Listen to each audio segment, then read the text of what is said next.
আবার nursing home যেতে হবে। বেরাদারান ইসলাম বন্ধুগণ, আমার নবী পাক সাহেবেল আওলাদ, একটু মন দেন, ধ্যান দেন ভাই, কালকার সুযোগ পাবেন না। আজকে যে আপনারা জীবনী শুনছেন, কালকে চাইলেও পাবেন না। ওই খালা, আমার নবী পাক একদিন ইসলামের দাওয়াত দিয়েছেন। সেদিন আমার নবীর কলেমা কেউ পড়ে না। আহ, একটু দাঁড়ান। ওই খালা, মাছ বেচা হইবার চুপ। আমার নবী পাক সারাদিন ইসলাম প্রচার করেছেন, সেই দিন আমার নবীর কলেমা কেউ পড়ে না। আমার নবীর মনটা ভালো করে না। তবে ভাই, এই যে আমার নবীর মিরাজে যাচ্ছেন, আমরা নামাজ কোথায় থেকে পেলাম? দেখেন, শুনেন ঘটনা। আমার নবী যাচ্ছেন, সারাদিন ঘুরেছেন, ইসলামের প্রচারে দাওয়াত দিয়েছেন, কেউ কলেমা পড়ে না। নবীর মনটা ভালো নাই, পেটে দানা নাই, পানি নাই। আমার নবী কোথায় যাবেন? বেরাদার বন্ধুগণ, বাবাজি আমার শোনুন মা,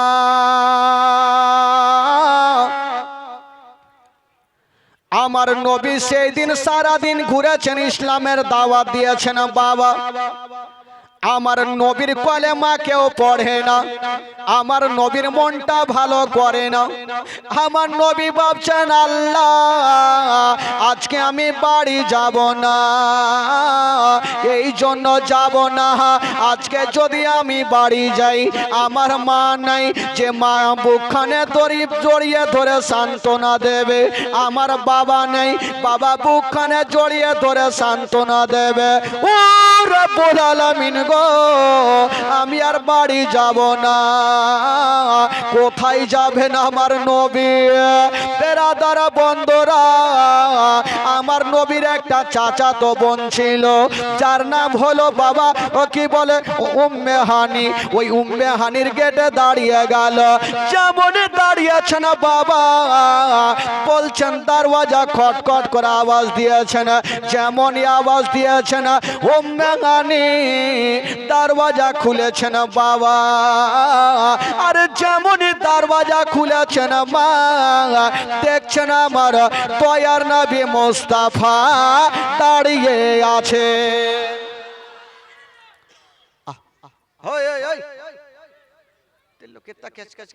একটু চুপ না গে খালা, জায়গা শর্ট হয়ে গেছে, তা আমি কি করবো, কোন ঠেকো হবো? কালকে জায়গা হবে, আজকে একটু কষ্ট করেন,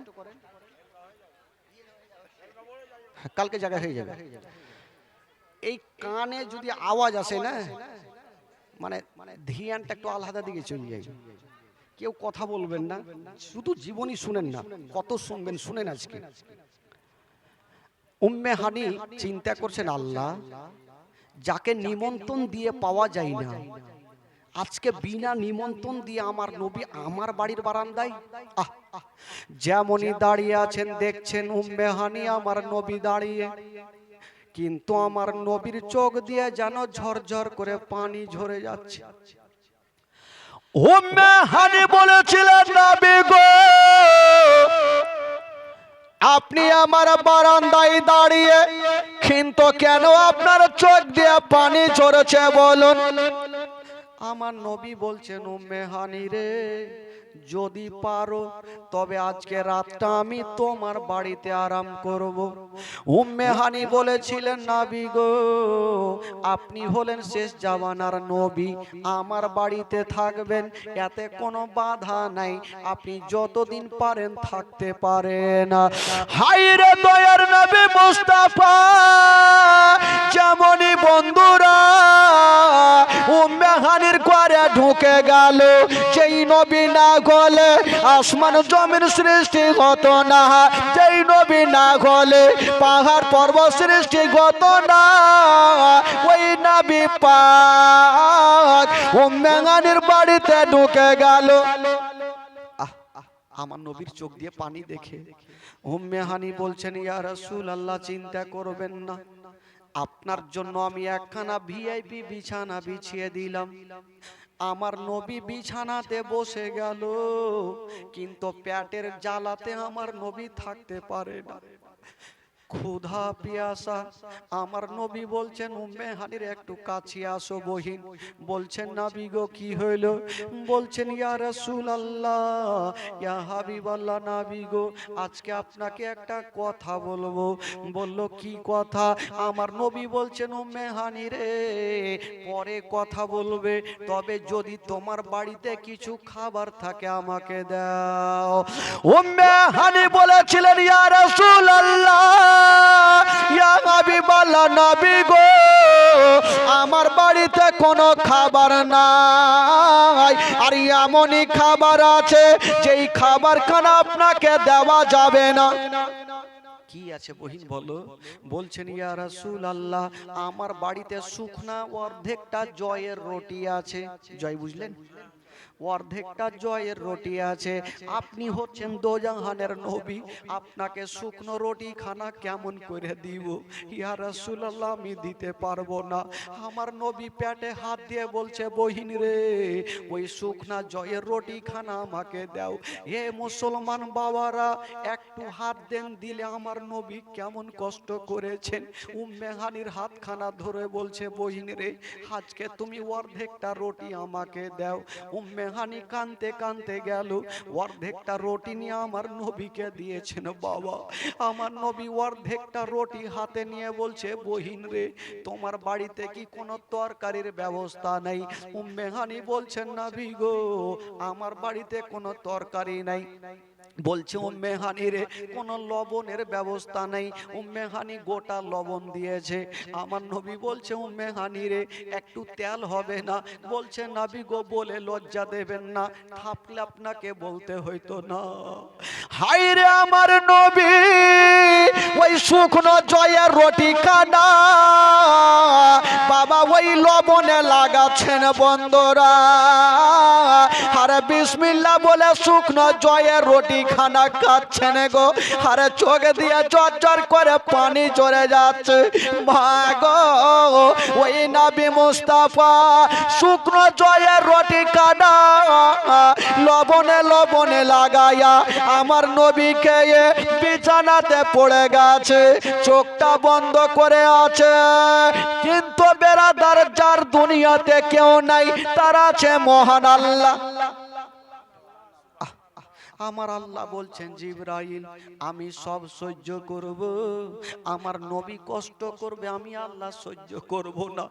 তাড়াতাড়ি করে যাও আর আমার নবীকে একবার আমার কাছে নিয়ে আসো। পৃথিবীর কেউ নাই আমার নবীকে সান্ত্বনা দিতে পারে, আমি আল্লাহ সান্ত্বনা দিব, একবার আমার কাছে নিয়ে আসো। জিবরিল আমিন ফারিস্তা বলছেন ইয়া আল্লাহ পাক, আমি নবীকে কিসে করে আনবো? বলল যাও, জান্নাতে কারেন্টের গাড়ি রাখা আছে, যার নাম হইল বোরাক।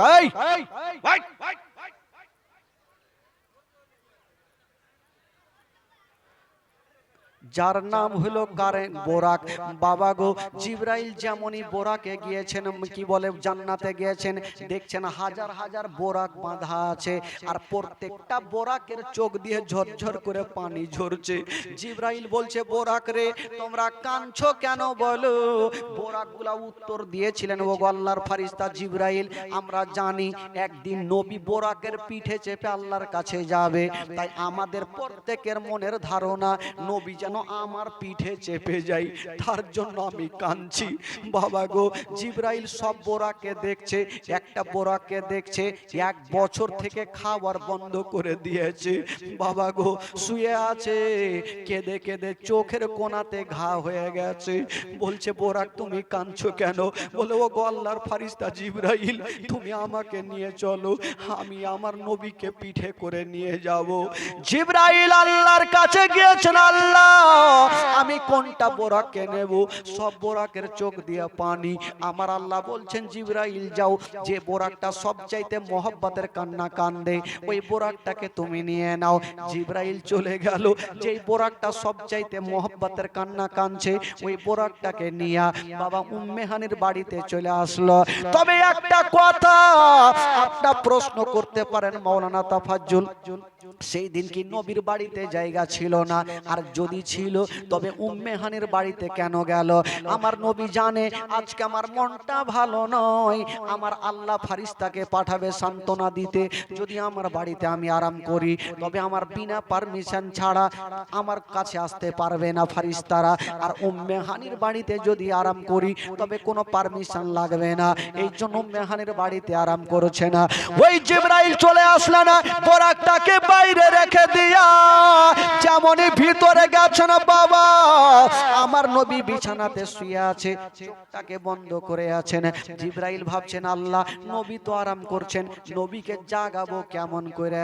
নবীকে যদি ডাক দিই তবে বেয়াদব হয়ে যাবে, আর নবীকে যদি বেয়াদব আমি হয়ে যাই তবে নবী নারাজ হবে, আর নবী যদি নারাজ হয় আল্লাহ নারাজ হয়ে যাবে। না, নবীকে ডাক দিতে পারবো না। আমার আল্লাহ বলছেন জিবরাইল, তুমি নবীকে কেমন করে জাগাবে?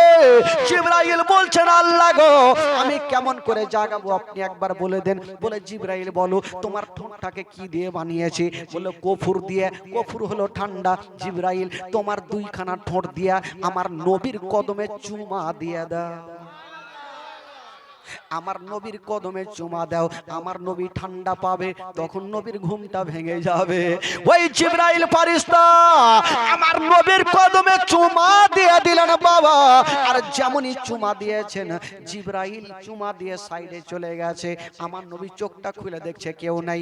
বাবা গো, আবার চোখটা বন্ধ করেছেন, আবার যেন চুমা দিয়ে সাইডে চলে গেছেন। এই করে করে তিনবার চুমা দিয়েছেন। আমার নবী জেগে গেল। বলে জিবরাইল, তুমি একবার চুমা দিয়েছো ঠিক আছে, তিনবার চুমা দিয়ে কি পেয়েছো?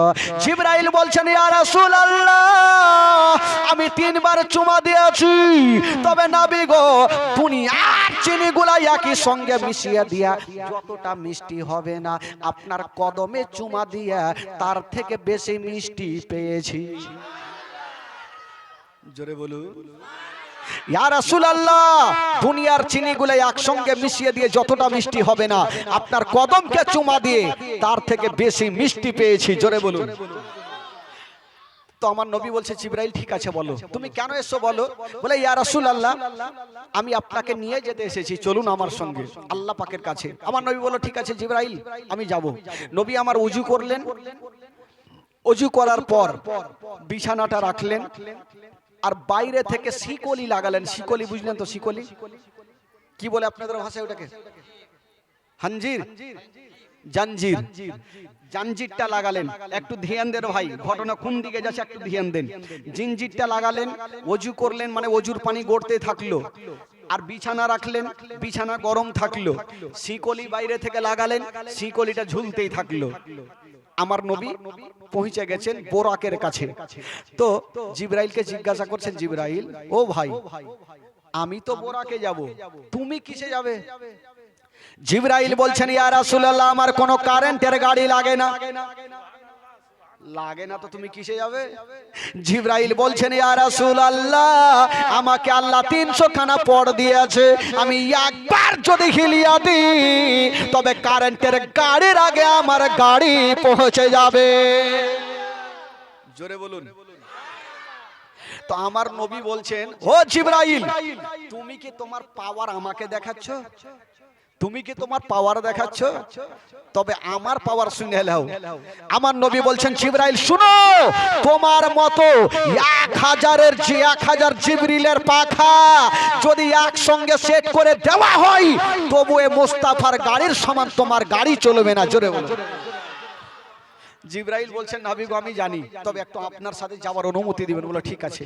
আমার নবী বোরাকে চাপলেন। তবে বোরাক কতটা গতি বেগে চলে, কিতাবে লিখছেন যে বোরাকের চোখের দৃষ্টি যতদূর পর্যন্ত যায়, বোরাকের এক ধাপ হয়। জোরে বলুন। বাবা গো, আমার নবী বোরাকে চাপলেন, সিদরাতুল মুনতাহাতে গেলেন, সেখানে 2 রাকাত নামাজ পড়লেন, বাইতুল মুকাদ্দাসে গেলেন, নামাজ পড়লেন, তারপরে সিদরাতুল মুনতাহাতে গেলেন, জিবরাইল দাঁড়িয়ে গেলেন। আমার নবী বলছেন জিবরাইল চলো। বলে ইয়া রাসূলুল্লাহ, আমার পাওয়ার শেষ, আমি আর যেতে পারবো না। বলে কেন? বলে নবী গো, আমি যদি এখান থেকে একটু আগে বাড়াই, আমার 300 খানা পাখা জ্বলে ছারখার হয়ে যাবে। আমার নবী উত্তর করেছিলেন জিবরাইল, এটা তোমার জন্য পুরানা নতুন রাস্তা হতে পারে, কিন্তু আমার জন্য এটা হলো পুরানা রাস্তা। জোরে বলুন। তার মানে আমার নবী আরো আল্লাহ পাকের কাছে গেছেন। বাবা গো, সেখান থেকে রফরফে চেপে আমার নবী আরশে মোয়াল্লাতে পৌঁছে গেলেন। আমার নবী যেমনই জুতা খুলতে যাবে, আমার আল্লাহ বলছে নবী গো জুতা খুলতে হবে না, তুমি জুতা পরে আমার কাছে পৌঁছে যাও। জোরে বলুন বাবা গো, কেন জানেন? আমার আল্লাহ বলছেন নবী গো, আমার আরশের চাইতে তোমার জুতার দাম বেশি আছে। আমার নবী গেলেন তো আল্লাহ পাকের সঙ্গে কথা বলতে লাগলেন। আচ্ছা বলুন তো ভাই, আমার নবী আল্লাহ পাকের সঙ্গে কত হাজার কথা বলেছেন? জোরে বলুন 90,000। জোরে বলুন সুবহানাল্লাহ। আজকাল ইউটিউবে সব শুনে শুনে মুখস্থ করলেছে। আর আমার এমন কোন বাড়িতে নেই যে জালসা চলে না, শুধু তাফাজুল কালিমি বললেই চলে আসলাম বাড়ি বাড়ি। হ্যাঁ, তো সব মুখস্থ করলেছে ভাই। নবী কি বলে কত হাজার কথা বলেছেন? জোরে বলুন কত হাজার? 90,000। এবার 90,000 কথা বলে চলে আসছেন। তোমার আল্লাহ বলছেন নবী গো, আচ্ছা তুমি তো আসলে আমার কাছে, আমার জন্য কি নিয়ে এসেছেন? আমার আল্লাহ বলছে, নবী বলছেন আল্লাহ গো, আপনার 8খানে জান্নাতে যা নাই আমি সেই জিনিসটা নিয়ে এসেছি। জোরে বলুন। আমার আল্লাহ বলছে আমার 8খানা জান্নাতে নাই তো কি নাই? সবই তো আছে। আমার নবী বলছেন আল্লাহ গো ওই জিনিসটা নাই। বললো কি? বলছেন আল্লাহ গো আপনার 8খানা জান্নাতে পাওয়া যাবে না। আত্তাহিয়াতু লিল্লাহি ওয়াস সালাওয়াতু ওয়াত তাইয়্যিবাত, এই জিনিসটা আপনার 8খানা জান্নাতে নাই। আমার আল্লাহ বলছেন ঠিকই তো কথা, এটা তো নাই, তবে আমার নবী চলে আসবেন। বাবা গো, তো আমার নবী জিজ্ঞাসা করছেন আল্লাহ আমি এখান থেকে যাব জমিনে, আমার উম্মতিদের সামনে, সাহাবা ইকরামদের সামনে আলোচনা করব আমি আল্লাহর সঙ্গে দেখা করেছি। যদি তারা জিজ্ঞাসা করে আমাদের জন্য কি নিয়ে এসেছেন, তখন আমি কি বলবো? বলে যাও আমি তোমার উম্মতিদের জন্য 50 ওয়াক্ত নামাজ ফরজ করে দিলাম। জোরে বলুন কত ওয়াক্ত নামাজ? আজকাল আমরা কয় ওয়াক্ত নামাজ পড়ি? কয় ওয়াক্ত? তাও তো ফের কেউ পড়ে কেউ পড়ে না। তো আমার নবী কত ওয়াক্ত নামাজ নিয়ে আসছেন? জোরে বলুন কত ওয়াক্ত নিয়ে আসছেন? 50 ওয়াক্ত। তো প্রথম আসমানে মুসা আলাইহিস সালাতু তাসলিমের সঙ্গে দেখা, উনি বলছেন নবী গো আপনার উম্মতের জন্য কি নিয়ে যাচ্ছেন? বলে 50 ওয়াক্ত নামাজ। বলে হুজুর এতটা পড়তে পারবে না, কিছু কমিয়ে নিয়ে আসেন। আমার নবী গেলেন আল্লাহ গো কিছু কমা যাবে না? আমার আল্লাহ বলছে যাও আমি 50 থেকে 5 মাইনাস করে দিলাম। আচ্ছা 50 থেকে 5 বাদ দিলে থাকলো কত? জোরে বলুন কত? না গুণ বিয়োগ পড়তে হবে। কত থাকলো? 45। আবার চলে আসলেন, আবার মুসা আলাইহিস সালাম বলছেন নবী গো কত কমলো? বলে 5 ওয়াক্ত কমেছে 45। বলে হুজুর এটাও পারবেন, আরো কমিয়ে নিয়ে আসেন। আমার নবী আবার গেলেন আল্লাহ গো আর কিছুটা কমিয়ে দেন। বলে যাও আরো 5 ওয়াক্ত মাইনাস করে দিলাম। থাকলো কত? থাকলো কত? 40। আবার বলছেন আবার হুজুর আরো 40 পারবেন, আবার কমান। এই করে নবী আমার 9 বার গেলেন আর 5 ওয়াক্ত করে মাইনাস হয়ে গেল। তো 50 থেকে 45 বাদ দিলে থাকলো কত? জোরে বলুন 5। তো 5 ওয়াক্ত নামাজ নিয়ে চলে আসছেন ভাই। তো আচ্ছা বলুন তো ভাই, যদি 50 ওয়াক্ত নামাজ আসতো তাহলে আমরা পড়তে পারতাম? 5 ওয়াক্ত নামাজ পড়তে পারি না। जोहर में इधर उधर, असर में घसर फसर, मगरिब में भूल गए, ईशा में सुआ तो फजर में नहीं उठा। আর ইয়ারা মনে হয় 6 ওয়াক্ত করে পড়ছে, ইয়ারা জীবনে নামাজ ছাড়ে না। হ্যাঁ, একটা বাদশা যখন মারা যাচ্ছে তো আর 4টা বেটাকে ডেকে বলছে ও বেটা শুন, আমি যখন মারা যাব তো আমার জানাজা ওই ব্যক্তি পড়াবে যার নামাজ কোনোদিন কাজা হয়নি। এই কথা বলে বাদশা মারা গেল। আর 4টা বেটা ভাবলো চল ইমাম সাহেব গুনঠে পাবো যাই। পীর সাহেবের কাছে গেল ওয়ারো নামাজ কাজা, মুফতির কাছে গেল ওয়ারো নামাজ কাজা, সবারই কাছে যাচ্ছে সবারই নামাজ কাজা। আর 4টা বেটা বেচারা কাঁদছে আর চলে আসছে, বাপ মরলো তো মরলো, আমাদের 4 জোড়া জুতা ছিঁড়ে মরলো, মানে ইমাম পাই না, সবারই তো নামাজ কাজা। বাবা গো কাঁদছে, রাস্তা ধরে চলে আসছে মাঠ দিয়ে। আর একটা লোক দেখছে মাঠে হাল বাহিতে ছিল, নেংটি কইছে, কি বলে ওটা আপনাকে? না ওই লুঙ্গি যে পিছন দিকে বাইন্ধে দেয়, কি কয় ওটাকে? লেংটি মারা পাঠা, লেংটি মাইরা লেংটি কইছা হাল বাহিছে। তো বাদশার 4টা বেটা কাঁদছে চলে আসছে। তো ওই লোকটা বলছে ওই কি হয়েছে তোমরা কাঁদছো কেন? বলে ভাই বলিও না তো, এদিকে আসো। বলে আসলো। বলে কি হয়েছে, কাঁদছো কেন বলো? বলে দেখো ভাই, আমার বাপ মারা যাওয়ার আগে বলেছিল আমার জানাজার নামাজ ওই ব্যক্তি পড়াবে যার নামাজ কাজা নেই। ভাইরে আমরা সারাদিন ইমাম খুঁজলাম, পাই না। এই লোকটা বললো তোমরা ভালো জায়গাতে এসো, আমার জীবনে নামাজ কাজা হয়নি। ইয়ারা বাপরে বুকে ধরে চাইছো রে ভাই, তোমাকে না পাইলে আমার বাপ গেল, চলো তাড়াতাড়ি জানাজার নামাজ পড়াইতে হবে। ইমাম তো পেয়েছি, খুশি খুশি চলে গেল ভাই, জানাজার নামাজ হয়ে গেল, মাটি হয়ে গেল। তো ওই জানাজার নামাজে মাওলানা সাহেব, হাজি সাহেব, মুফতি সাহেব সবাই তো আছে। আলী মোলমা চিন্তা করছে, হারে আমরা মাওলানা হয়ে নামাজ কাজা হইলো, আর এই লোকটা সারা জীবন হালবা হয়ে ওর কি নামাজ কাজা হয়নি, চল তো জিজ্ঞাসা করবো। ডাকলো, এই শোন, আরে তোর কি নামাজ কোনোদিন কাজা হয়নি? ওই লোকটা বলছে, ধুর মাওলানা সাহেব এটা কেমন কথা বলছেন, আমি তো বাপ জন্মে নামাজই পড়িনি, তো কাজা কোনটা পাবো? নামাজ পড়বো তাইলে না কাজা হবে? এই তো অবস্থা ভাই। সব কথা কি আর মুখে থাকবে? 5 ওয়াক্ত নামাজ পড়তে পারি না ভাই, যদি 50 ওয়াক্ত নামাজ আসতো তাহলে কি করতেন? তো আমার নবী নামাজ নিয়ে চলে আসছেন বাবা, এই জন্য তো কবি লিখেছেন, ও মেরা যেতে গিয়া নবী আরশে পৌঁছিলেন, খোদার সাথে দিদার করে নামাজ নিয়ে আসিলেন। জোরে বলুন, ও মেরা যেতে গিয়া নবী আরশে পৌঁছিলেন, খোদার সাথে দিদার করে নামাজ নিয়ে আসিলেন, নামাজ নিয়ে আসিলেন।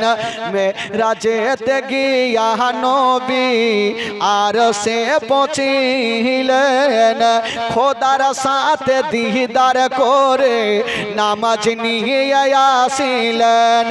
ও নামাজ হবে কবরের আলো, অন্ধকার রবে না, মদিনায় ডাকো না।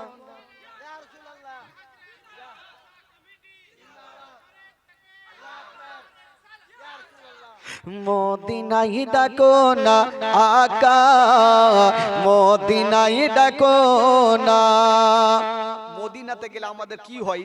কবি লিখেছেন, ও মদিনাতে গিয়া নবী তোমার দিদার করিব, মনের জ্বালায় আমি সে থাকি আমি মিটাবো। জোরে বলুন, ও মদিনাতে গিয়া নবী তোমার দিদার করিব, মনের জ্বালায় আমি সে থাকি আমি মিটাবো, সে থাকি আমি মিটাবো। মদিনাতে গিয়া নবী তোমার দিদার করিব, মনের জ্বালায় আমি সে থাকি আমি মিটাবো। ও তোমায় না দেখিলে শান্তি পাবো না, মদিনায় ডাকো না আকা, মদিনায় ডাকো না। কেমনে মদিনা যাব প্রাণে আর সগে না, ডানা যদি পেতাম আমি উড়ে যেতাম মদিনা। জোরে বলুন, মনে হয় ঘুমিয়ে গেছেন নাকি? মন ফ্রি রাখেন ভাই। বেরাদার ইসলাম, আমার নবী কয় ওয়াক্ত নামাজ নিয়ে আসছেন ভাই? জোরে বলুন, কয় ওয়াক্ত? 5 ওয়াক্ত নামাজ নিয়ে আসবেন। আমার নবীর মনটা খারাপ কেন জানেন? আমার নবীর মনটা খারাপ, আমার আল্লাহ বলছেন, হে আমার হাবিব তোমার মন কেন খারাপ? নামাজ দিলাম যাও। আমার নবী বলছেন, আল্লাহ গো মনটা এই জন্য খারাপ, যদি 50 ওয়াক্ত নামাজ নিয়ে যেতাম, আমার উম্মতিরা যদি মন থেকে প্রাণ থেকে কষ্ট করে 50 ওয়াক্ত নামাজ পড়তো তাহলে নেকি অনেক হইতো। 5 ওয়াক্ত নামাজ পড়ে বেশি নেকি হবে না। আল্লাহ যদি আমার উম্মতিরা 50 ওয়াক্ত নামাজ মন থেকে পড়ে নিত তো নেকি অনেক হতো, 5 ওয়াক্ত পড়ে কটি হবে? আমার আল্লাহ বলছেন, নবী গো চিন্তা নাই, বলছেন হাবিব গো চিন্তা নাই, তোমার উম্মতিরা মন থেকে দিল থেকে 5 ওয়াক্ত নামাজ যদি পড়ে লাই, তবে 50 ওয়াক্ত নামাজ পড়ে যতটা নেকি হইতো, 5 ওয়াক্ত নামাজ যদি পড়ে তবে 50 ওয়াক্ত নেকির নামাজ আমি দিয়ে দিব। জোরে বলুন, 50 ওয়াক্ত নামাজ পড়ে যতটা নেকি হইতো, 5 ওয়াক্ত নামাজ মন থেকে দিল থেকে পড়লে আমি ততটা নেকি দিব। জোরে বলুন সুবহানাল্লাহ। আমার নবী চলে আসলেন। বাবাগো যখন আসছেন তো ওই যে উজু করে গিয়েছিলেন, দেখছেন ওজুর পানি এখনো গড়ছে। শিকলি লাগিয়ে গেছিলেন, শিকলিটা হিলছে আর বিছানা এখনো গরম আছে। আচ্ছা বলুন তো নবী আসা যাওয়া করলেন কদিন কাটলো ভাই? জোরে বলুন কদিন কাটলো? নবী যাওয়া আসা করলেন 27 বছর কাটলো। জোরে বলুন সুবহানাল্লাহ। আচ্ছা বলুন তো আমি মাওলানা তাফাজ্জুল যদি বলি ভাই আমি পিছন থেকে আসছি আর 1 সেকেন্ডে গিয়ে এসে যদি বলি আমি রতুয়া থেকে আসলাম, তো কেউ বিশ্বাস করবে? আগে আমাকে 2-4 মারবেন কিনা তামাশা। আমার নবী সাহাবাই কেরামদের সামনে আলোচনা করছে, ও সাহাবারা আমি আল্লাহর সঙ্গে দেখা করে এসেছি, আমার একই রাত্রে 27 বছর কেটেছে। 27 বছর পর যখন আসলাম তো অজুর পানি গড়ছে, শিকলি হিলছে, বিছানা গরম। তো কেউ বিশ্বাস করলো, কেউ করলো না। সঙ্গে সঙ্গে আবু বকর বিশ্বাস করেছিল, এই জন্য তার টাইটেল হয়েছিল আবু বকর সিদ্দিক রাদিয়াল্লাহু তাআলা আনহু। একটা ইহুদি বলছে আমি জিন্দেগিতে বিশ্বাস করব না। আমার আল্লাহ বলছেন তোর বাপকে বিশ্বাস করতে হবে। দেখ তোর কি অবস্থা করি। ইহুদি বাজারে গেল, মানে বিশ্বাস করলে না যে এক রাত্রে কি করে 27 বছর কাটবে, আর 27 বছর কাটবে তো কাটবে কি করে, উজুর পানি গড়বার শিকলি হিলবে, আমি মানবো না। এবার শুনেন খালা ইহুদির ঘটনা, কি থেকে বেটা থেকে বেটি হয়েছে।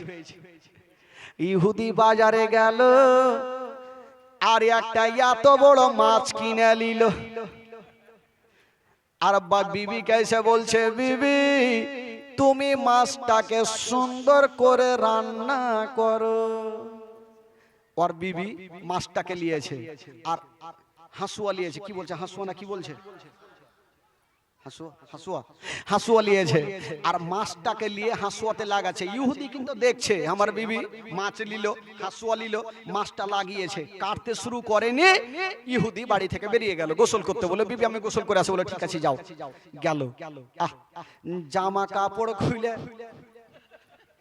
যেমনই নদীতে নেমেছে, বাবা গো নদীতে যেমনই ডুব দিল, 5 মিনিট পর যেমনই ডুব দিয়ে মাথা তুলেছে, দেখছেন নিজের ঘাটে উঠল না,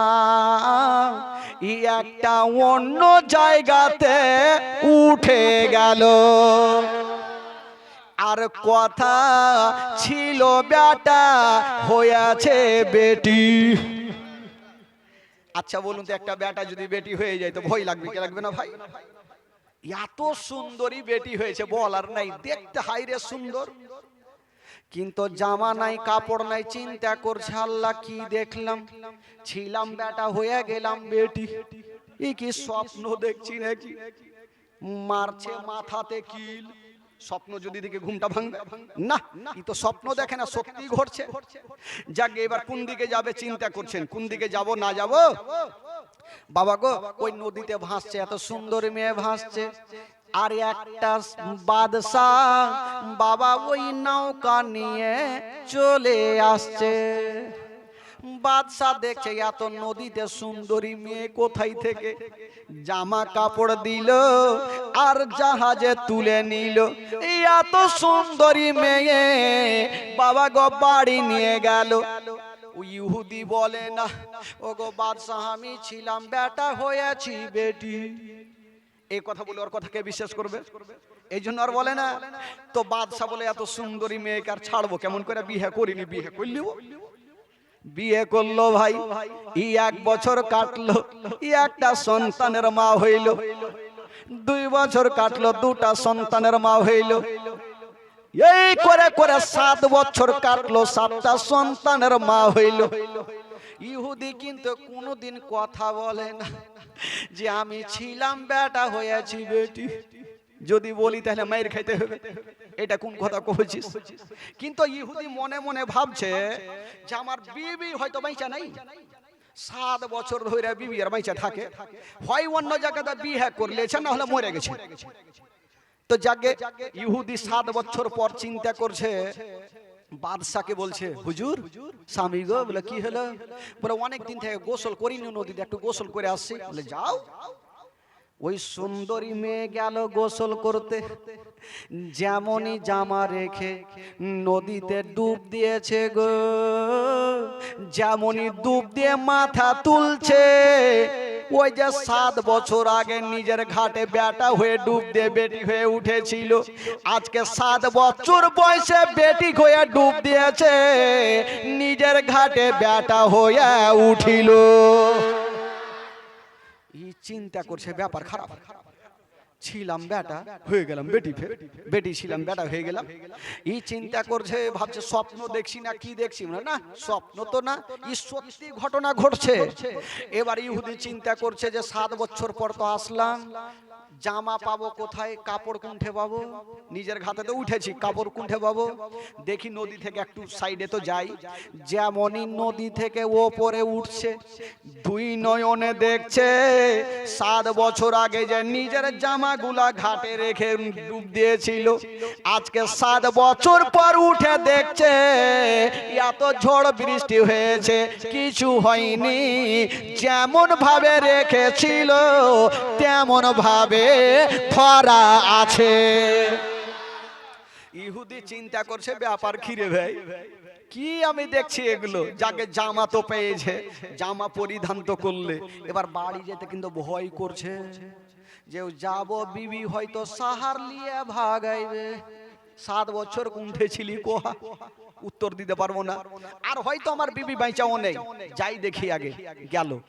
তো বাড়ির বাইরে গিয়ে ও চিন্তা করছে আগে দেখবো, একটু পাল্লাটা সরিয়ে দেখবো, বিবি যদি থাকে বেঁচে তাহলে যাব, আর যদি অন্য জায়গাতে বিয়ে করলে তাহলে আর যাবো না, দেশ ছেড়ে চলে যাবো।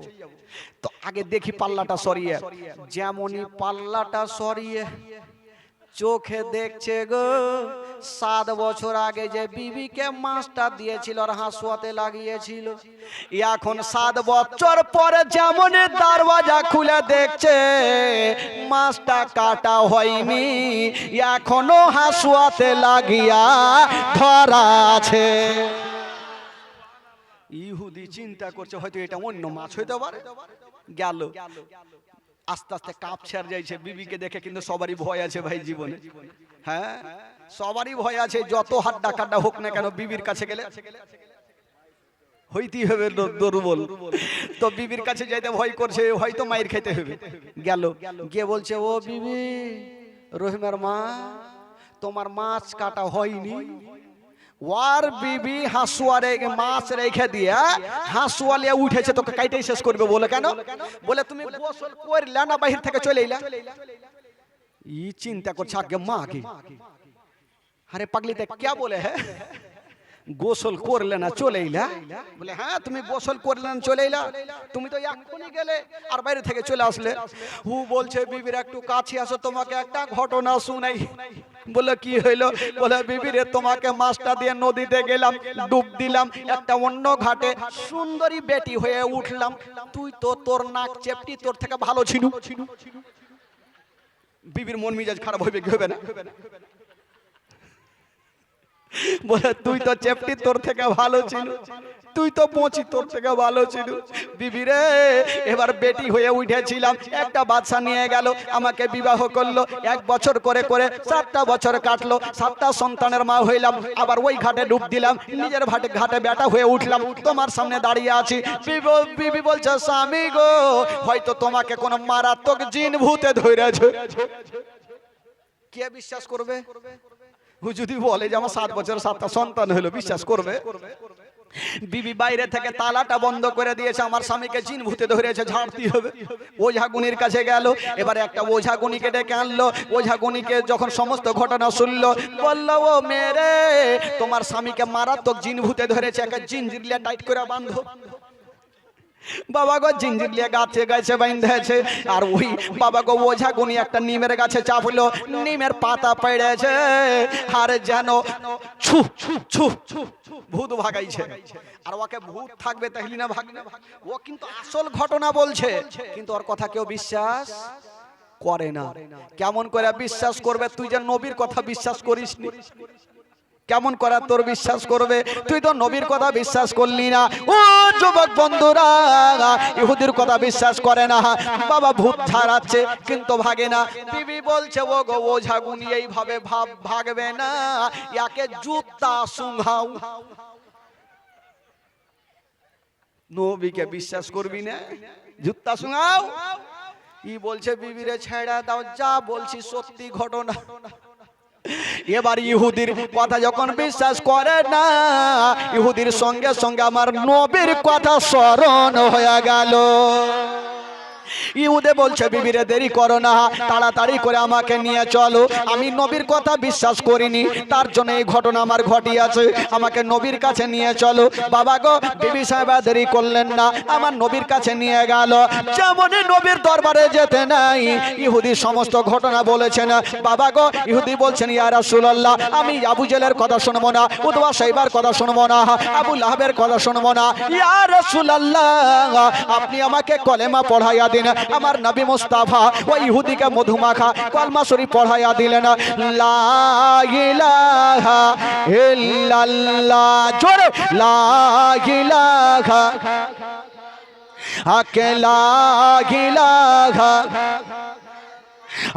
লা ইলাহা ইল্লাল্লাহ, লা ইলাহা লাগো মোহাম্মদুর রাসূলুল্লাহ সাল্লাল্লাহু আলাইহি ওয়াসাল্লাম। জোরে বলুন সুবহানাল্লাহ, আরো জোরে বলুন। নবী আমার যখন বলল আমি এক রাত্রে, কয় বছর কেটেছে? জোরে বলুন কয় বছর? সামনে বছর মুখস্থ থাকবে ভাই। আবু জেহেল কিন্তু আনফান করে চলে এসেছে। আবু জেহেল ভালো ছিল না বদমাশ ছিল? যারা আবু জেহেলকে ভালোবাসে একটু হাত তুলে দেখান তো। ফের পাগলা দু চারটা হাত তুলছে। আবু জেহেল টেঁড়া বদমাশ। আবু জেহেল আমার নবীর কাছে চলে এসে, ভাতিজা তো ভালো মানুষ থাকলে ভালো প্রশ্ন করবে, ই টেঁড়া মানুষকে আর ভালো প্রশ্ন করবে? বলছে ভাতিজা আমি শুনলাম তুমি নাকি আল্লাহর সঙ্গে দেখা করে এসে। বলে হ্যাঁ এসছি।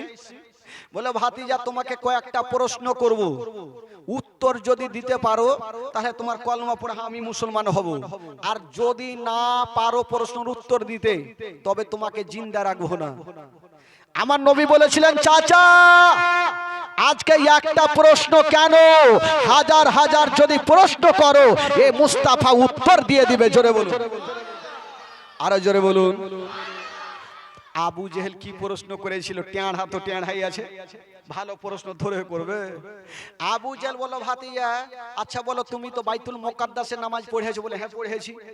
আচ্ছা বলো তো বাইতুল মুকাদ্দাসের মসজিদের জালনা কটা, গেট কটা, লোটা কটা, ঘটি কটা, ইট কয়টা? ই বেটার জীবনে ভালো প্রশ্ন হবে। আচ্ছা বলেন তো আপনাদেরই গ্রামেরই কথা বলছি, সাতটারি মসজিদে কটা জালনা, কটা রড, কটা কি বলে ফ্যান, কটা বদনা, এগুলাকে বলতে পারবে ভাই? গেল ঠাকা ঠাক নামাজ পড়লেন, বাড়ি চলে আসলো, কে গন্তি করে দেখবে? আবু জেহেল ভাবছে যে পারবে না। আচ্ছা বলুন তো এই প্রশ্নের উত্তর আমার নবী দিতে পারবে কি পারবে না? জোরে বলুন পারবে কি পারবে না? এমন কোন দুনিয়ার প্রশ্ন নেই যে আমার নবী উত্তর দিতে পারে না, সব পারবেন। আমার নবী একটু মাথা নিচে করে আছেন। আমার আল্লাহ বলছেন জিবরাইল দেরি করো না, তাড়াতাড়ি করে যাও আর ওই বাইতুল মুকাদ্দাসের ছকটাকে নিয়ে নাও আর আমার নবীর সামনে রেখে দাও। আমার নবী একটা করে গন্তি করবে আর আবু জেহেলকে উত্তর দিবে, একটা করে গন্তি করবে, আবু জেহেলকে উত্তর দিবে।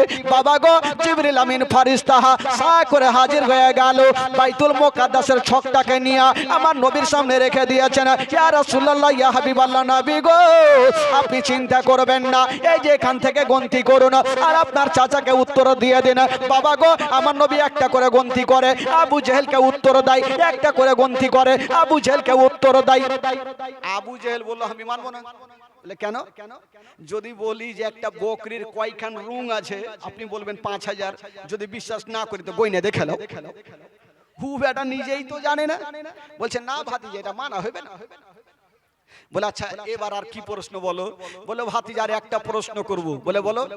আবু জেহেল একটু বাইরে গেছে আর একটা শক্ত পাথর নিয়েছে আর এইভাবে টাইট করে বন্ধ করে বলছে ভাতিজা আমার হাতে কি আছে বলতে পারো যদি, তাহলে তোমার কলমা পড়বো। তো আবু জেহেলের হাতে পাথর আছে, আমার নবী বলতে পারবে কি পারবে না? জোরে বলুন। আমার নবী সব পারবে। তো আমার নবী বলছেন চাচা আমি বলবো তোমার হাতে কি আছে, না তোমার হাতে যে জিনিসটা আছে ওই বলবে আমি কে। আবু জেহেল বলছে এই কোন টেঁড়া প্রশ্নের উত্তর রে, আমার হাতে আছে পাথর, এই পাথর জীবনে কথা কহে। তো আবু জেহেল ভাবলো, আমার নবী বলছেন চাচা একবার কান লাগিয়ে দেখো আর শুনো আমি কে আছি, পাথরই বলবে।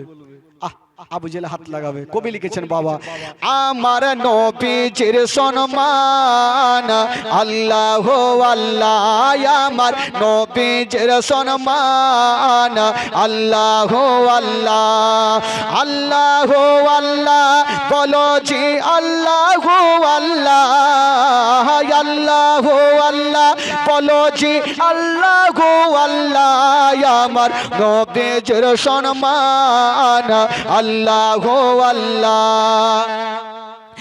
একদিন আবু জেহেল এসে নবীকে কয় আমার হাতে কি রই বলো শুনতে যে চাই। আবু জেহেল হাতে নিয়ে পাথর বলছেন, কি বলছেন, একদিন আবু জেহেল এসে নবীকে কয় আমার হাতে কি রই বলো শুনতে যে চাই, শোনো হাত লাগিয়ে কান আল্লাহ আল্লাহ, শোনো হাত লাগিয়ে কান আল্লাহ আল্লাহ, আল্লাহ আল্লাহ, আল্লাহ আল্লাহ বলো জি আল্লাহ আল্লাহ, আমার নবীজির সম্মান আল্লাহ আল্লাহ। চাচা একবার হাতখানা লাগিয়ে দেখো। আবু জেহেল জানে যে পাথর আছে, ই তো বলবে না যে এটা নবী। দেখি লাগিয়ে দেখি। আবু জেহেল যেমনই হাতখানা লাগিয়েছে, ওই আবু জেহেলের হাতে যে পাথরখানা ছিল, ওই পাথরখানা আমার নবীর ওপরে দরুদ পড়ে। জোরে জোরে জোরে। আবু জেহেলের হাত কি বলে, পাথরখানা যখন দরুদ পড়ে তুইলা পাথরকে এক আছাড় আছাড় মেরে কি বলছে জানেন, বলছে ভাতিজা এত শক্ত করে মুঠি বাইন্ধা আছি, তুমি জাদু কোনটা দিয়ে ঢুকাইলে। উ টেঁড়া না, উ কি আর ভালো কথা বলবে, এত শক্ত করে পাথর হাত বাঁধলাম মুঠি বাঁধলাম তো জাদু কোনটা দিয়ে ঢুকাইলে। ই বাবা মানবে না, তো যে মানবে না ওকে জিন্দেগিতে মানাইতে কেউ পারবে। আবু জেহেলকে বলছে চাচা আর কোন প্রশ্ন আছে, বলে ভাতিজার একটা লাস্ট প্রশ্ন। কি বলো, বলে আচ্ছা ভাতিজা একটা দল কি বলে এই মদিনা থেকে কি বলে বাইরে গিয়েছেন, তো ওই দলটা কখন ফিরে আসবে যদি বলতে পারো তাহলে তোমার হাতে হাতে হাত দিয়ে কলমা পড়বো। আচ্ছা বলুন তো ভাই এই গ্রাম থেকে দিল্লি বোম্বাই যাচ্ছে কে, কখন বাড়ি আসবে, কে খবর নিয়ে বেড়াইছে। তো আমার নবী বলছেন চাচা যাও তোমাকে বলে দিলাম, কালকে ওই দলটা সূর্য ডুবার আগে আগে পৌঁছে যাবে। জোরে বলুন। আবু জেহেল ভালো করে জানে দলটা কাইলি গেল, এখন বিদেশে যাবে, 2-4 মাস পরে আসবে, কাইল আসবে না। আবু জেহেল পাইনা লাঠি একখানা হাতে নিয়েছে, ভাতিজাকে জিন্দা রাখবো না লিয়েছে। সারা রাত ঘুম হয়নি আবু জেহেলকে, সারা রাত ঘুম হয়নি, পাতলা পায়খানা হয়েছে। ও টেনশন কখন সকাল হইবে, ভাতিজার কাছে যাব আর দেখবো যে কই দলটা আসেনি কেন, আর যদি না আসে তবে পাইনা লাঠি নিয়ে ভাতিজাকে জিন্দা রাখবো না। বাবা গো, এই করতে করতে আবু জেহেল সকাল সকাল পৌঁছে গেল আমার নবীর কাছে। আমার নবী দাঁড়িয়ে আছেন, ভাতিজা কই দলটা আসেনি, এই যে দেখো পাইনা লাঠি। আমার নবী বলছেন চাচা লাঠি দেখিয়ে লাভ নেই, এদিকে দেখা থাকো, ঠিক দলটা চলে আসবে সূর্য ডুবার আগে আগে। আবু জেহেল দেখছেন বাবা ওই পাহাড়ের দিকে, সূর্যের দিকে তাকিয়ে আছে, সূর্য কখন ডুববে বাবা গো সূর্যর দিকে দেখে আছে, সূর্য লাল হয়ে গেল, সূর্য অর্ধেকটা ডুবে গেল, দলটা এলো না, সূর্য পুরোটা ডুবে গেল, দলটা এলো না। আবু জেহেল পাইনা লাঠি লিয়া আমার নবীর সামনে দাঁড়িয়ে গেল। ভাতিজা তোমার কথা মিথ্যা হয়ে গেল। বলল কেন? বলছে ভাতিজা তুমি বলেছিলে সূর্য ডুবার আগে আগে দলটা চলে আসিবে। ভাতিজা সূর্য ডুবে গেছে, দলটা আসেনি। আমার নবী বলছেন চাচা কে বললো সূর্য ডুবেছে? একবার ঘুরে দেখো। আবু জেহেল বলে আমি নিজের চোখে দেখিনি সূর্য ডুবেছে। বললেন না, একবার ঘুরে দেখো। আবু জেহেল ভাবছে দেখেইলি, যেমনই ঘুরতে যাইবে ঘুরতে দেরি আমার নবী সারা করে দিয়েছেন। যেমন ইশারা করেছেন বাবা, ওই ডুবা সূর্য উঠে আসরের টাইম হয়ে গেল।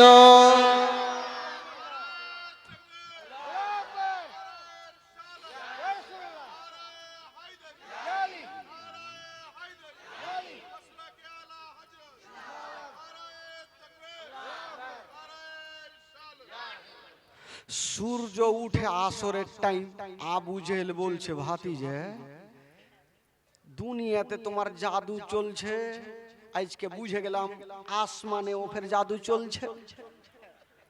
মানবে না বাবা গো, সূর্য উঠে গেছে। আবু জেহেল দেখতেছে সূর্য ডুবার আগে আগে ওই দলটা এসে আমার নবীর কদমে পড়ে গেল। জোরে বলুন। ওই দলটা এসে আমার নবীর কদমে পড়ে গেল ভাই।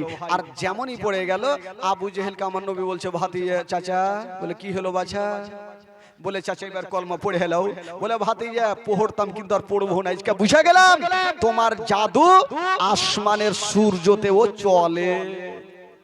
এই কুত্তার দুম সোজা হইবে না ভাই, ওকে যত ডালডার তেল দাও কেরাসিন তেল দাও ও টেঁড়া টেঁড়াই থাকবে।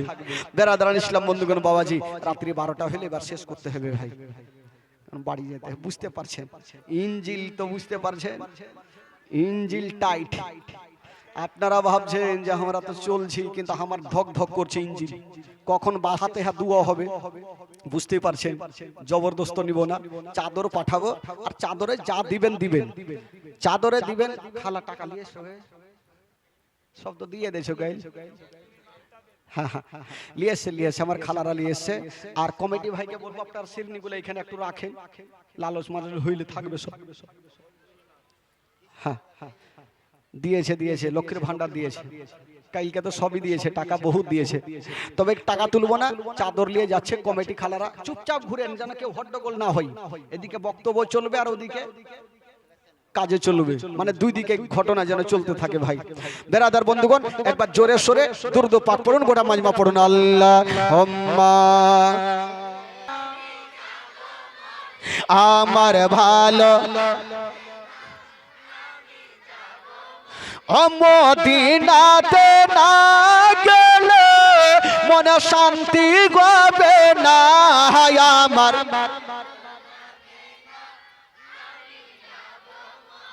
আমার ভালো লাগে না। আমি মনে আছে যে আশা নবী গো হবে তোমার সঙ্গে দেখা। ওগো পাখির মতো থাকে তো না উড়ে যাব মদিনা। আমার ভালো আমার ভালো পাঁচ ওয়াক্ত নামাজ যারা করিবেন আদায়, পাঁচ ওয়াক্ত নামাজ যারা করিবেন আদায়। ওগো নামাজ না পড়লে পরে নেকি মিলবে না। আমার ভালো আমার ভালো তাফাজুল ইসলাম আজ জীবনী করে, তাফাজুল ইসলাম আজ জীবনী করে। এই জীবন না শুনলে নেকি মিলবে না আমার ভালো।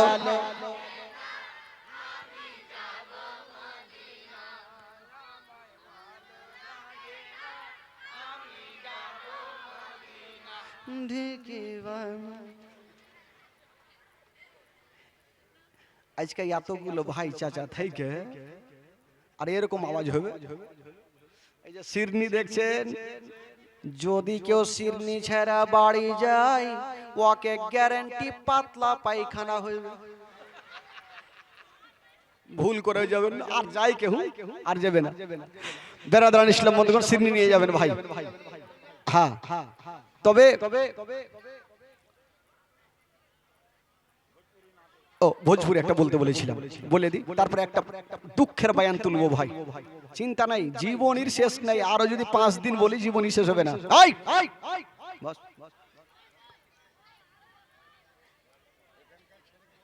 একবার মোহব্বতে বলে দিন তো সুবহানাল্লাহ, আরো জোরে বলুন। ভোজপুরি আপনারা বুঝতে পারবেন তো? পারবেন? আগে মা আগে।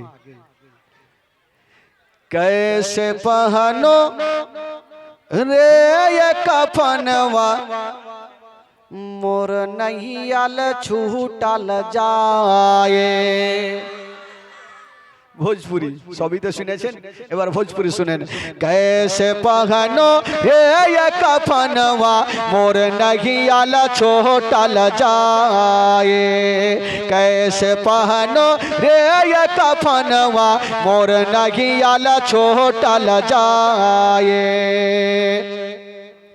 आगे आगे दुल्हा चाले पीछे पीछे बारात रे, पीछे पीछे बारात। जोरे बोलুন সুবহানাল্লাহ। বুঝতে পারলেন ঘটনাটা? আপনি ভাবিয়েন না যে আগে আগে বিয়ে চলছে জামাই, আগে আগে মৃত্যু চলে আর পিছনে পিছনে দর্শক চলে। এই জন্য তো কবি লিখেছেন, आगे आगे दुल्हा चले पीछे पीछे बारात रे, पीछे पीछे बारात। आगे आगे दुल्हा चले पीछे पीछे बारात रे, पीछे पीछे बारात। अरे आचन बचन कुछ ना बाजे, आचन बचन कुछ ना बाजे, कलमा मोहम्मद साथ रे।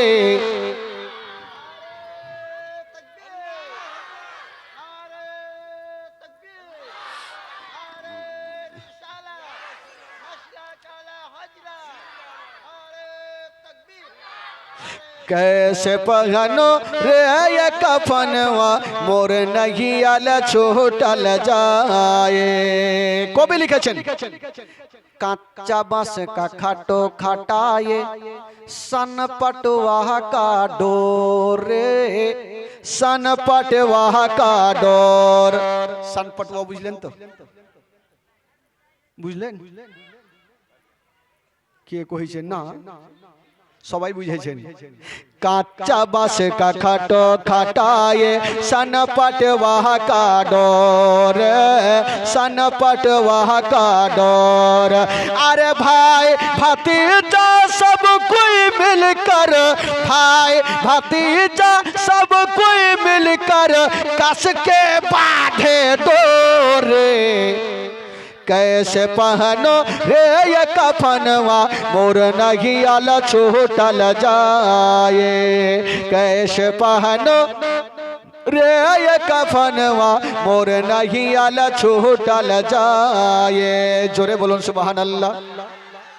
বেরাদার বন্ধুগণ, এবার কিছু টাকাও চলে এসে বুঝাও যায়নি, গজল পড়তে পড়তে থেকে গেছে। তবে ভাই আর একটা ঘটনা শুনেন ভাই, শুনবেন তো? গজল তো শুনবেন। আচ্ছা ঘটনা বলবো না, শেষ করে দেবো নাকি? আপনারা চাইছেন যে শেষ হয়ে যাক?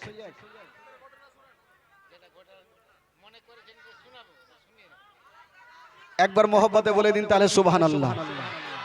যারা যারা শুনবেন না হাত তুলেন, যারা শুনবেন না হাত তুলেন, তুলে দিছে যে মানে ওটা অ্যাক্সিডেন্ট হয়ে গেছে। বাবা গো, একটা দুঃখের বয়ান, যেই ঘটনা শুনে এমন কোন লোক নাই যে তার চোখের পানি পড়বে না। এই খালা কমিটি তাড়াতাড়ি বসো, তাড়াতাড়ি বসো, ঘটনাটা শুরু হয়েছে, বসো, একটু পরে ফের নিবে। হ্যাঁ বসে যান, যে যেখানে আছেন একটু বসে যান। ঢেড় মাছে বগলা কানা, ভাবছি যে ছেড়ে দিই, ফের ভাবছি যে আর কি ফের মনের আশা থেকেই যাবে, একটা শুনিয়েই দিই। আর কোন যুগে আসবো না আসবো সেটা তো জানি না। তো যাকে ভাই 20 মিনিট লাগবে, যদি আপনারা বসতে পারেন তাহলে শোনাবো। বসবেন তো ইনশাআল্লাহ আজিজ। আমার নবী পাক বাবা গো একদিন বাড়ি ঢুকছেন, তার আগে কার বাড়ি যাচ্ছেন জানেন? ভাবছেন আমি ফাতেমা তু জাহরার বাড়ি যাব, আমার বেটির বাড়ি যাব।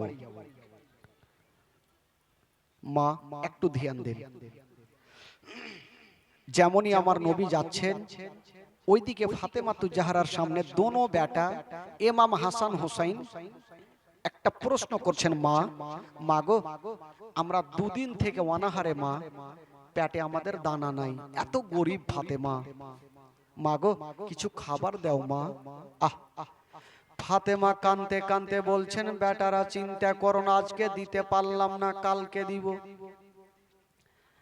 আর একটা দিন পার হইল, দোনো ছেলে আবার তারপরের দিন বলছেন, মা গো খাবার দাও, বললো বেটা আজকে দিতে পারলাম না কালকে তোমাদের খাবার দিব।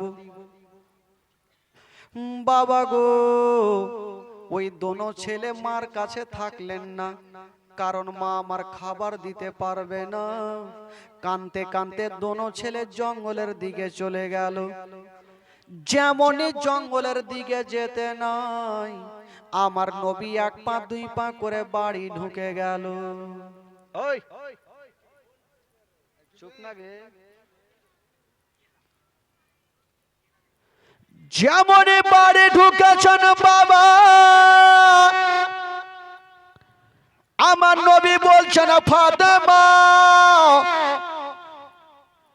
তোমার দোনো লাডলা দুলারা কোথায় আছে বলো? ইমাম হাসান হোসেন কোথায় আছে বলো? আমার নাতিরা কোথায় আছে একবার বলো। ফাতেমা কানতে কানতে বলেছিলেন, আব্বা গো আপনার দোনো নাতি আমার কাছে খাবার চেয়েছিল, আমি দিতে পারি না তাই চলে গেছে। আমার নবীর অন্তরখানা ফেটে গেল, দোনো নাতিকে এত ভালোবেসেছেন বাবা।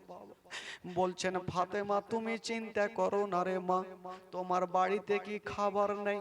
বলছেন, আব্বা গো খাবার কিছুই আমার বাড়িতে নেই। আমার নবী বলছেন, মা আমি কাজ করতে গেলাম, মা কাজ করে তোমার ছেলেদের জন্য আমি খাবারের ব্যবস্থা করব। আমার নবী কাজ করার জন্য বেরিয়ে গেছে, চলে যাচ্ছেন, যেতে যেতে সামনে দেখছেন বাবা একটা ইহুদি একটা চেয়ারে বসে আছে।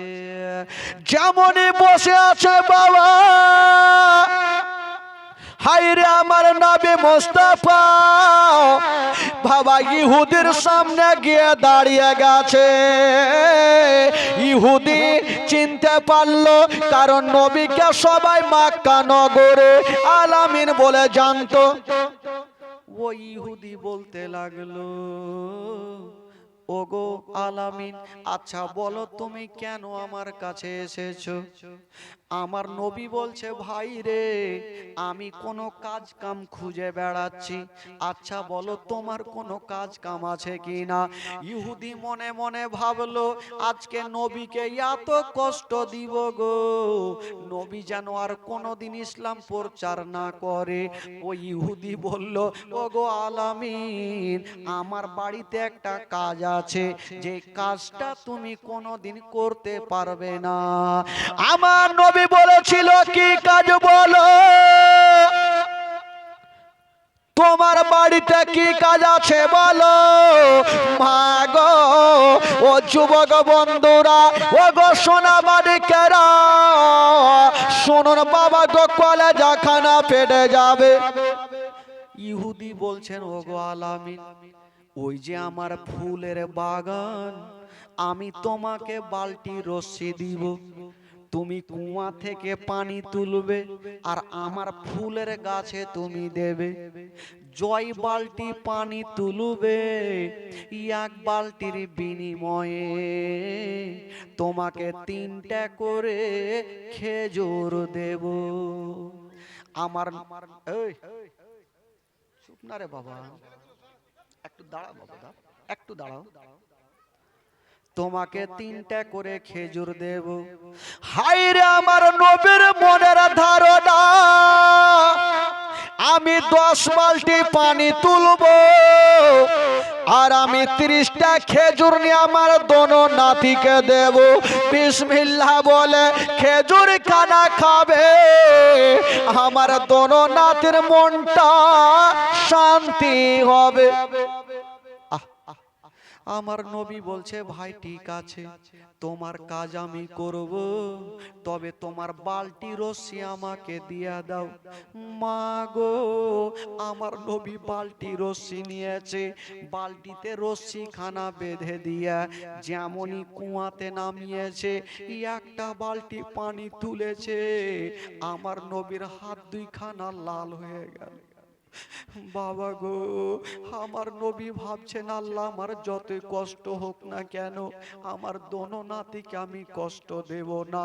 আর 1 বালতি পানি তুলেছে, এই কষ্ট করে করে 9 বালতি পানি তুলেছে। আমার নবীর মনের ধারণা, আর 1 বালতি পানি তুলব, 10 বালতি পূর্ণ হবে, 30টা খেজুর নিয়ে যাব। লাস্টেকার বালতি যেমনই ডুবিয়েছে, পানি তুলেছে, অর্ধেকটা তুলেছে, যেমনই বালতি উঠাতে যাবে গো, যে রশ্মি খানা দিয়ে বালতিটা তুলতে ছিল, ওই রশ্মি খানা কেমন করে ছিঁড়ে কুয়াতে বালতি পড়ে গেল। ওই ইহুদি শুনতে পেল বালতি পড়ে গেছে, ইহুদি দৌড়িয়ে আমার নবীর কাছে চলে আসলো। ও গো আলামিন, আমার বালতি কেন তুমি কুয়াতে ফেললে বলো? আমার নবী বলছে, ভাইরে আমি নিজে ফেলি না, আমাকে 5টা মিনিট সময় দাও, আমি বাড়ি যাব আর কিছু কাঁটা নিয়ে এসে তোমার বালতি তুলবো। ইহুদির মুখের কথা, নবীর মুখের কথা মুখে থাকলো, ইহুদি দেরি করলো না, হাতটা তুলে আমার নবীর গালে ঠাই করে একটা চড় মেরে দিল। যেমনই আমার নবীর গালে এত জোরে চড় মেরেছে বাবা, আমার নবীর গালে 5টা আঙ্গুলের দাগ বসে গেল। আমার নবীর চোখ দিয়া পানি এত জোরে মেরেছে। ভাইরা, যদি আমার গালে কেউ মারেন, আমি নিজের হাতখানা আমার গালে দিয়ে দেব, ব্যথা হচ্ছে বলে। কিন্তু নবী কি করেছিলেন, যখনই নবীর গালে ইহুদি তামাচা মেরেছে, নবী নিজের গালে হাত দিলেন না, ইহুদির হাতখানা ধরে বলছে, ভাইরে তুমি আমার গালে এত জোরে মেরেছো, তোমার হাতে কি ব্যথা হয়েছে? তোমার হাতে কি ব্যথা হয়েছে বলো? ইহুদি চিন্তা করছে, জানি না এই লোকটা নিজের গালে হাত না দিয়ে আমার হাতখানা সাহালিয়ে দিচ্ছে কেন। ইহুদি কাঁদতে কাঁদতে বাড়ি চলে গেল, আর আমার নবী একটা হাত রেখেছে গালে, আর কিছুটা খেজুর নিয়ে আস্তে আস্তে বাড়ি যাচ্ছেন। ডাক দিচ্ছেন, ফাতেমা দরওয়াজা খুলো মা, তোমার ছেলেদের জন্য আমি খেজুর নিয়ে এসেছি মা। যেমনই ফাতেমা খেজুর নিতে যাবে, দেখছেন আমার নবী একটা গালে হাত দিয়েছে। বলছেন, আব্বা গো, আপনার গালে হাত কেন দিয়েছেন, একবার হাতখানা টানুন। আমার নবী কাঁদতে কাঁদতে বলছেন, মা আমি যদি হাতখানা টেনে নি মা, তবে তুমি সহ্য করতে পারবে না। মা তোমার পা থেকে জমিন সরে যাবে। ফাতেমা বলছেন আব্বা গো, এমন কোন আপনার দুঃখের কথা নেই যা আমি জানি না। আব্বা গো, আপনি যখন নামাজ পড়ছিলেন, আবু লাহাবেরা ও আবু জেহেলেরা ওই দুশ্মনেরা আপনার ওপরে উটের নাড়ি ভুঁড়ি চাপিয়েছিল, আমি ফাতেমা আপনার বেটি গিয়ে নামিয়েছিলাম। আব্বা গো আমি সব জানি, তবে আব্বা গো কেন আপনি হাতখানা রেখেছেন? আব্বা হাত টানুন, নচেত আমি খেজুর আপনার হাতে নিব না। হাইরে আমার নবীর, হাইরে এত সুন্দর চেহারা। বাবা গো, যেমনই গাল থেকে হাতখানা টেনেছেন, ফাতেমা বাপের গালখানা দেখে হাউমাউ করে কাঁদতে লাগলো। আব্বা গো, আপনার এত সাদা গালে কে তামাচা মেরেছে? আপনার গালে তো 5টা আঙ্গুলের দাগ বসে গেছে। আমার নবী বলছেন, ফাতেমা আমাকে যে মেরেছে রে মা, আমি তাকে ক্ষমা করে দিয়েছি। ওরে বেটি রে, আমাকে যে মেরেছে রে মা, আমি তাকে ক্ষমা করে দিয়েছি। নবী হচ্ছে রাহমাতুল লিল আলামিন। নবী কাউরির জন্য বাদদুয়া করে না, শুধু ইসলামের জন্য আমার নবী কত কষ্ট করেছেন। হাইরে নবী নন্দিনী ফাতেমা, বাবা গো দাঁড়িয়ে দাঁড়িয়ে বাপের গালখানা সাহালাচ্ছে, আর ফাতেমার চোখ দিয়ে যেন ঝরঝর করে পানি ঝরছে। দোনো নাতি চলে আসলো, নানা গো, নানা আপনার গালে তামাচা কে মেরেছে? নানা, নানা গো আপনার গালে তামাচা কে মেরেছে? আমার নবী ডুগরে ডুগরে কাঁদছে, দোনো নাতিকে বুকখানে ভরে নিয়ে বলছে, আমার নাতিরা আমাকে যে মেরেছে আমি তাকে ক্ষমা করে দিয়েছি রে বাবা গো। এই দিকে ইমাম হুসাইনও লাড়ছে, ইমাম হাসানও লাড়ছে, ফাতেমাও সাহালাচ্ছে। বাবা গো, এই দিকে তারা থাক। যে ইহুদি আমার নবীর গালে তামাচা মেরেছিল, ইহুদির কি ঘটনা ঘটলো? ইহুদি তামাচা মেরে বিবির কাছে গিয়ে বলছে, বিবি রে, আমি আজকে আলামিনকে তামাচা মেরেছি। বিবি বলছে, স্বামী গো, আপনি যেই লোকটাকে আজকে মেরেছেন ওই লোকটা সাধারণ নয়, যেই লোকটাকে মেরে ওটাই হচ্ছে রাহমাতুল লিল আলামিন, ওটাই হলো শেষ জামানার নবী।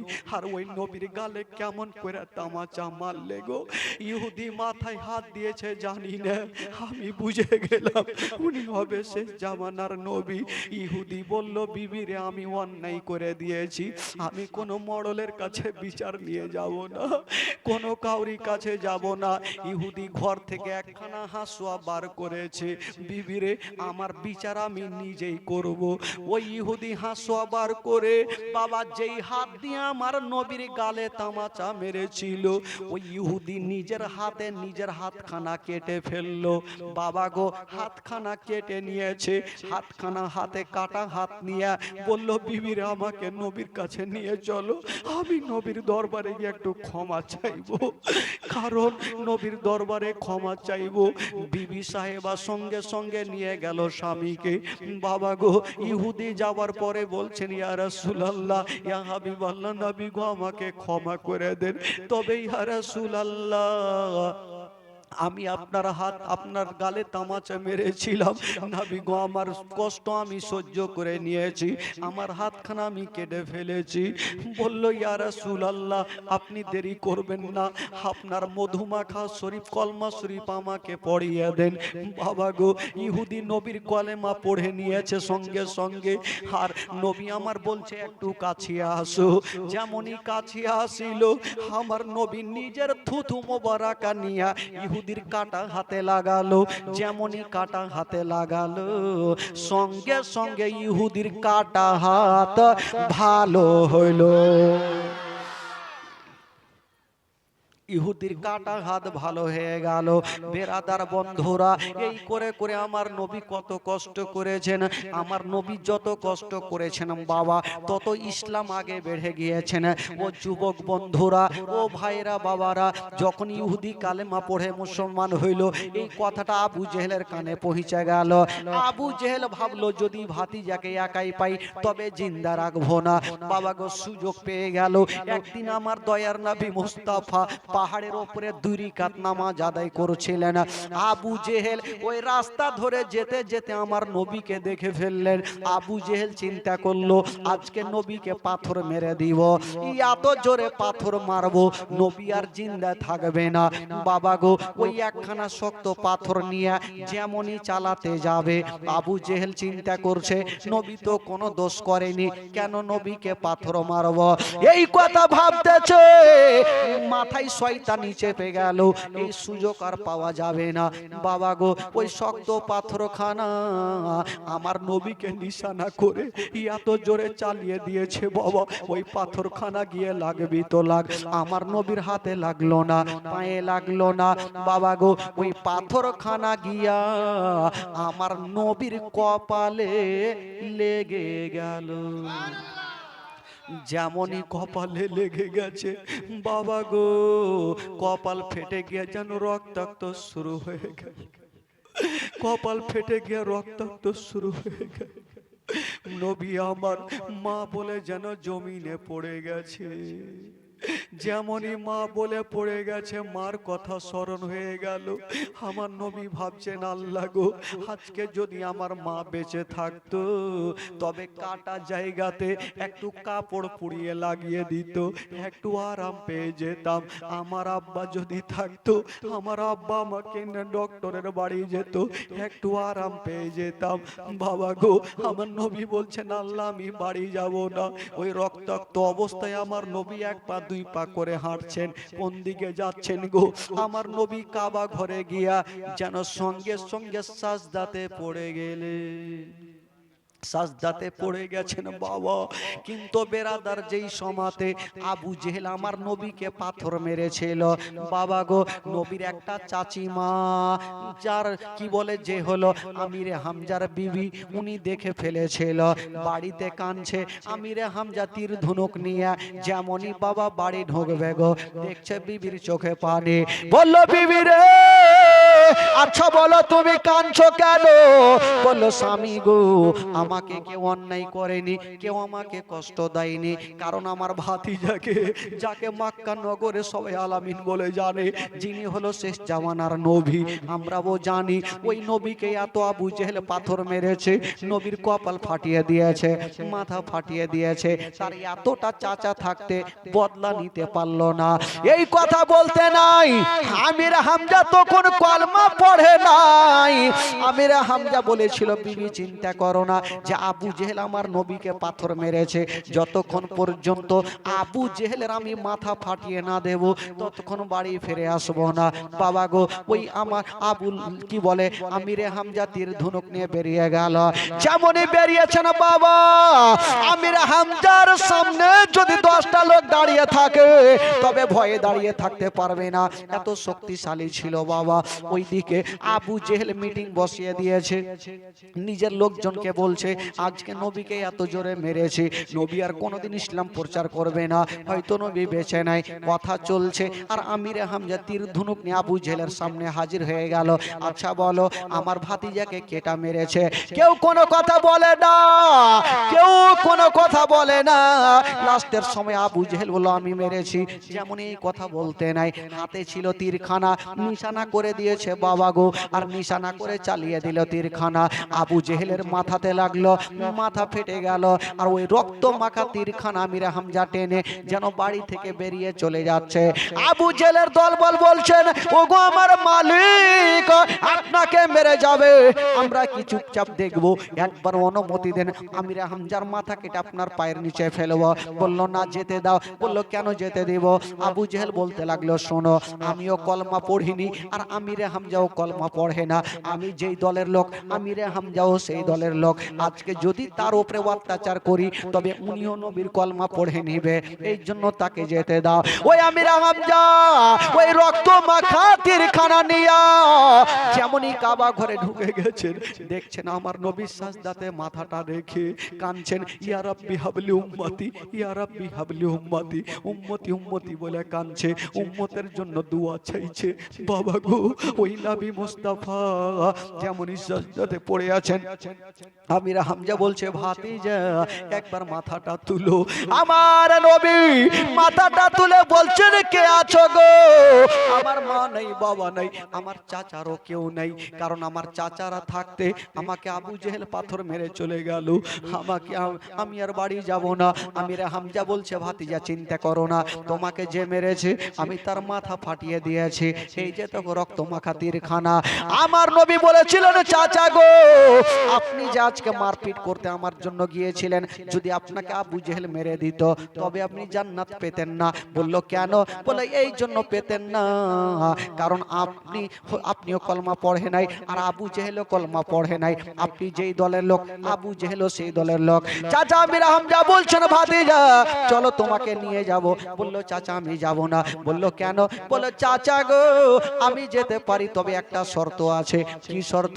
বলছেন চাচা গো, আমি তোমার সঙ্গে যেতে পারি চাচা, যদি তুমি আমার মধুমাখা কলমা শরীফ পড়ালে। যদি চাচা কলমা শরীফ পড়ালেন, আমির হামজা বলল ঠিক আছে ভাতিজা, তোমার কলমা শরীফ আমাকে পড়াইয়া দাও। আমার নবী বলছেন, চাচা আগে যান ওযু করে আসুন, গোসল করে আসুন, আপনার গায়ে রক্ত, আর রক্তটা হচ্ছে নাপাক। বাবা গো, আমার নবী গোসল করে আসলেন। কি বল? আমির হামজা গোসল করে আসলেন, ওযু করে চলে আসলেন, আমার নবীর সামনে দাঁড়িয়ে গেলেন। আর আমার নবী মুস্তাফা চাচা আমির হামজাকে মধুমাখা কলমা শরীফ পড়াইয়া দিলেন। লা ইলাহা ইল্লাল্লাহ, জোরে লা ইলাহা আকেলা ইলাহা ইল্লাল্লাহ, আকেলা ইলাহা ইল্লাল্লাহ, মুহাম্মাদুর রাসূলুল্লাহ সাল্লাল্লাহু আলাইহি ওয়াসাল্লাম। আল্লাহুম্মা সাল্লি আলা